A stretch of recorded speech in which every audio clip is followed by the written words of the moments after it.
Welcome to STKMS 2.0 YouTube channel. M minus 1 by 1 minus M equal to 1 எனில் M இன் மதிப்பு காண்க.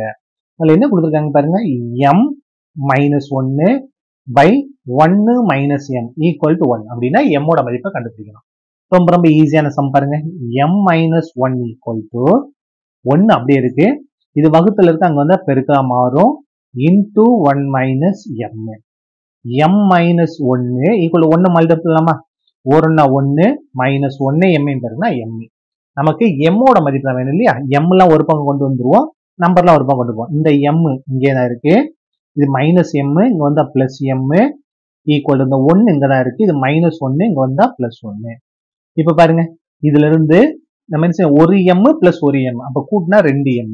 எப்படி பாருங்க, இதோட கெழு என்ன இருக்கு, 1 இருக்குன்னு அர்த்தம். 1 கூட்டலிச்சுன்னா கெழுக்களை மட்டும் கூட்டினா போதும். ஒரு M பிளஸ் ஒரு M கூட்டினா என்ன வரும், 2 M ஈக்குவல் டு 1 1 கூட்டினா 2. அப்ப M ஈக்குவல் டு 2 பை இந்த 2 பெருக்கல் தானே இருக்கு, இங்க வந்தா வகுப்புல மாறும். 2 2 2 2 கொண்டு வகுத்தா 1. அப்போ M ஈக்குவல் டு 1. இதான் என்னது, required M value. That's all. Thank you.